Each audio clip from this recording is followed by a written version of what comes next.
Olá pessoal, tudo bem? Aqui é o professor Ronaldo Menão, apresentar aula de Geografia para vocês hoje, referente a relevo, pessoal. Primeiramente, o que é relevo? Relevo nada mais é, entendam isso, nada mais é do que a configuração do ambiente, do espaço, sob a crosta terrestre, tá bom? Primeiro exemplo de relevo, temos a planície. O que é uma planície, professor? Planície é uma área plana ou com poucas ondulações. A exemplo de planície, temos a planície do Pantanal. Aqui na região que eu moro, Mato Grosso do Sul, a gente tem um pedaço do Pantanal aqui, tá? O Pantanal Sul-Mato-Grossense. O Pantanal é uma planície alagável. O que quer dizer planície alagável, pessoal? Uma planície que de tempos em tempos a água cobre, tá? Ou seja, a cada certa época do ano, a água sobe e passa por cima da planície, tá bom? Um segundo exemplo de relevo é o Planalto. Planalto, como assim? Como o próprio nome diz, é um plano, só que alto, tá, pessoal? Que configura um planalto? Alturas em média aí, a partir do nível do mar, 300 metros acima, tá? Lembra do nome? Plano alto, planalto, tá bom? Ou seja, é uma elevação no solo, mais ou menos 300 metros ou um pouco mais, com um plano em cima, tá? Imagine uma montanha, só que sem o cume, tá? Ela vira um planalto, certo?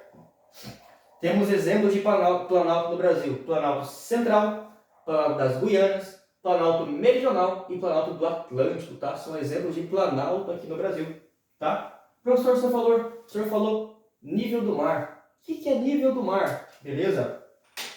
Imagine um planeta, tá?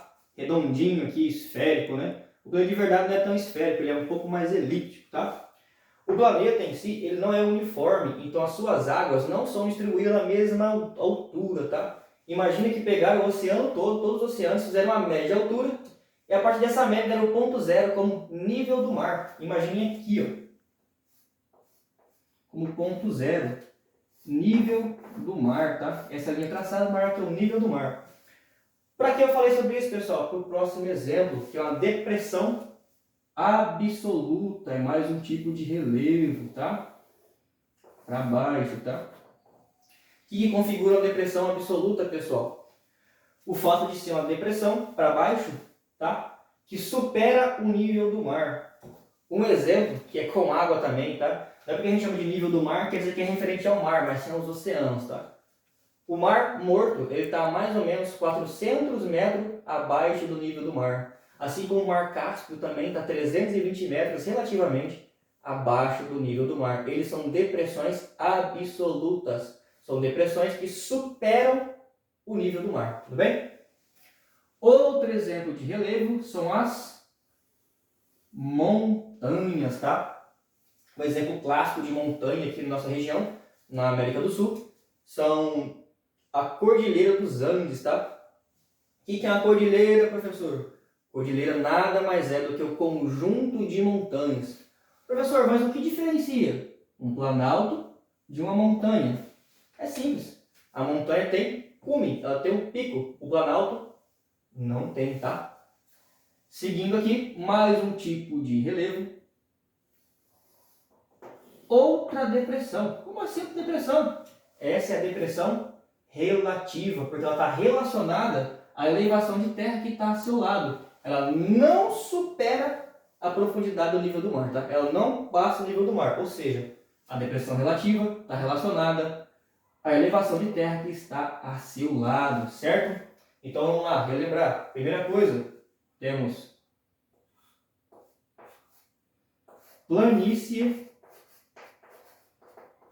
Planície nada mais é do que plano ou levemente ondulado. Deu o exemplo do Pantanal. Temos o planalto,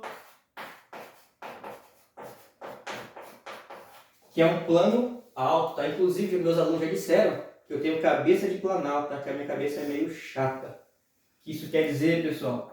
O exemplo de planalto que eu dei é o planalto central, planalto meridional e alguns outros que temos aqui no Brasil. Ou seja, planalto é uma elevação de terra com área plana sobre ela de mais ou menos 300 metros de altura, tá bom?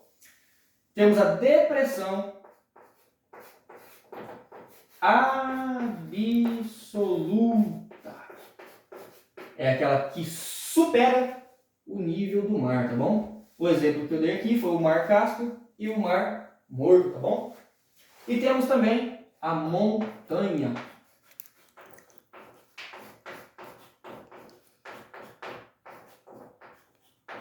Nossa, saiu feio aqui a letra. Quebrou bem, não nada não. Temos a montanha. O exemplo que eu dei foi a Cordilheira dos Andes, aqui na América do Sul, tá? Que é um conjunto de várias montanhas. Um exemplo de montanha é o Pico da Neblina aqui no Brasil, tá? Temos uma montanha desse tipo. Certo? E, por fim, temos a depressão relativa. Depressão relativa. O que quer dizer depressão relativa? Lembram? É a depressão que é relativa, como o próprio nome diz, relativa à elevação de terra ao seu lado, tá bom? Certo, pessoal? Espero ter sido bem claro, bem tranquilo aqui, eu acredito que foi para entender. E muito obrigado.